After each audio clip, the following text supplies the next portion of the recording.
Bangladesh universe বানালো, সেটা হলো রাইগান রাফি ইউনিভার্স।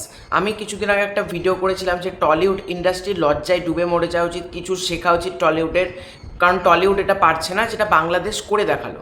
তো অনেকে বলছে, প্লাস আমি গতকাল রাত্রিবেলা একজনের ভিডিও দেখলাম, আমি কাউকে রিপ্লাই করছি না, সে তার মন্তব্য রাখছে, সে বলছে যে বাংলাদেশ করেছে বলে কি আমাদেরকে করতে হবে, বাংলাদেশের মার্কেট আলাদা, এখানকার মার্কেট আলাদা, এখানকার লোক অ্যানিম্যাল দেখেছে, বাংলাদেশের লোক অ্যানিম্যালের নামই শোনেনি, নামগন্ধই অ্যানিম্যাল সম্পর্কে কোনো তাদের আইডিয়াই নেই, তাই সেখানে অ্যানিম্যালের কপি চলে যাচ্ছে, স্পাই ইউনিভার্স কপি ইউনিভার্স চলছে না, সেখানে রাইগান রাফি ইউনিভার্স কী করে চলবে, যা সেট আপ করা হয়েছে, ভবিষ্যতে ফিল্ম আনতে পারবে না, এরকম নানান সে মন্তব্য রেখেছে।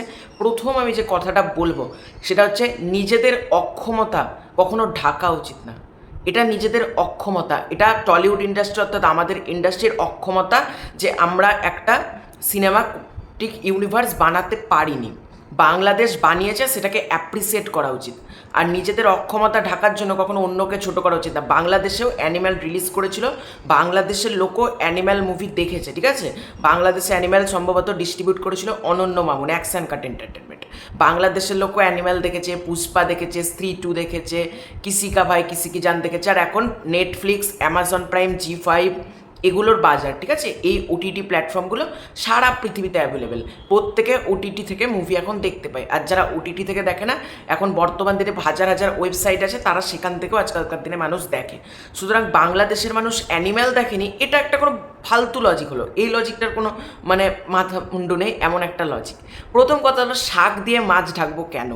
আমরা পারছি না, দ্যাটস ইট। এটাই আমাদেরকে মেনে নিতে হবে যে আমরা পারছি না। বাংলাদেশ পারছে বলে ওয়াইআরএফ একই জিনিস করছে, ওয়াইআরএফ রিপিটেটিভ হয়ে গেছে, পপ ইউনিভার্স করছে, রিপিটেটিভ হয়ে যাচ্ছে, তাহলে রাইহান রাফি কী করে করবে? প্রথম কথা, রাইহান রাফি এমন একটা ডিরেক্টর না, সে বারবার কোনো কিছুকে রিপিট করে না। আজকে পরাণ থেকে সুরঙ্গ দেখো, পরাণ একরকম, সুরঙ্গ একরকম ছবি। সুরঙ্গ একরকম ছবি, তুফান তার পুরো 90 ডিগ্রি ঘুরে যায়, তুফান একরকম ছবি। তুফান যেরকম ছবি, তাণ্ডব আমরা এখনও দেখিনি, তাণ্ডব তুফানের থেকেও ডিফারেন্ট ছবি। এবং তাণ্ডব এবং সুরঙ্গ এই দুটো কিন্তু ডিফারেন্ট ছবি। এই দুটো ডিফারেন্ট ছবিকে যখন রাইহান রাফি একটা ইউনিভার্সে আনছে, নিশ্চয়ই আমরা নতুন কিছু পাবার। রাইহান রাফি এমন একজন ডিরেক্টর না, তার প্রতি দর্শকের ভরসা রয়েছে, আমাদেরও ভরসা রয়েছে যে রাইহান রাফি একটা ভালো কিছু আমাদেরকে উপহার দেবে। আমাদের টলিউড ইন্ডাস্ট্রি আজকে কখনো নিজেদেরকে প্রশ্নই করেনি। টলিউড ইন্ডাস্ট্রির মানুষ আজকে কোনোদিন ভাবেইনি যে আমাদের সিনেমা কেন চলছে না বাইরে, বাংলাদেশের সিনেমা কেন আজকে বাইরে চলছে, বাংলাদেশের সিনেমা কেন আজকে ইটালি, রোম, তারপর কাতার, ওমান, সৌদি আরব, তোমার মিডিল ইস্টের কান্ট্রিগুলো কেন বাংলাদেশের সিনেমা দর্শক দিচ্ছে, আমাদের সিনেমা কেন দেখছে না, আমাদের সিনেমা পশ্চিমবঙ্গের দর্শকই কেন দেখতে চাইছে না। এই প্রশ্নটাই টলিউড ইন্ডাস্ট্রি করেনি। তাই জন্য টলিউড থেকে একটা ইউনিভার্স আশা করাটা আমাদের ভুল। কারণ টলিউড ইন্ডাস্ট্রি তো নিজেকে কোনোদিন প্রশ্নই করেনি। টলিউড ইন্ডাস্ট্রির মানুষ ভেবেছে আমি 1 কোটি টাকা দিয়ে সিনেমা বানাবো, বক্স অফিস থেকে 2 কোটি টাকা ইনকাম করবো, দ্যাটস ইট, আর আমার কি আছে। কিন্তু যখন বাংলাদেশের মানুষ সেটা করছে, বাংলাদেশের কাছ থেকে আগে শেখা উচিত, নিজেদেরকে প্রশ্ন করা উচিত, দেখো বাংলাদেশের সিনেমা কেন আজকে এত এত জায়গায় চলে যাচ্ছে, আজকে আমরা কেন বাংলাদেশের থেকে পিছিয়ে পড়ে গেছি, এই প্রশ্নটাই তো টলিউড ইন্ডাস্ট্রি করছে না। আজকে বাংলাদেশ ইন্ডাস্ট্রি মানে ঢালিউড ইন্ডাস্ট্রি টলিউডের থেকে 1000 গুণে এগিয়ে গেছে, এটা আমিও মানি, তোমরাও মানবে। কিন্তু টলিউড ইন্ডাস্ট্রি নিজেদেরকে প্রশ্ন করেনি। আর কিছু কিছু মানুষ বলছে না মার্কেট সাইজ আলাদা, বাংলাদেশের ভাষা বাংলা, তাহলে ভাই পশ্চিমবঙ্গের ভাষাও তো বাংলা, তাই না?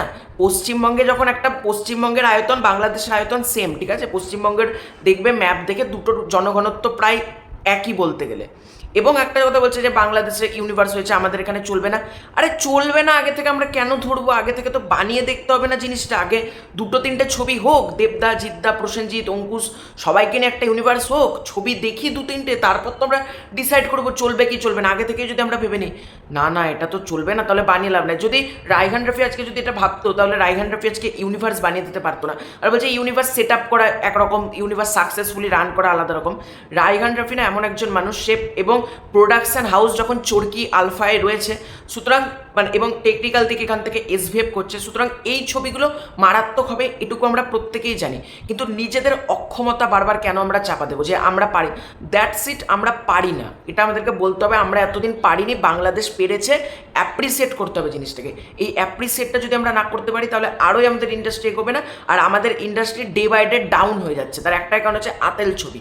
আমাদের পরিচালকরা এখানে আতেল ছবি বানায়, 50 লাখের ছবি 60 লাখ ইনকাম করলে হিট সুপার হিট, 2 দিন কেক কাটবে, নাচাগানা করবে, স্যাটেলাইট ওটিটি বেচে দিবে, বা এখন সেটাও মনে হয় এখানে বিক্রি হয় না, ওই করে এখনকার এই টলিউড ইন্ডাস্ট্রি এখন রান করছে, ঠিক আছে?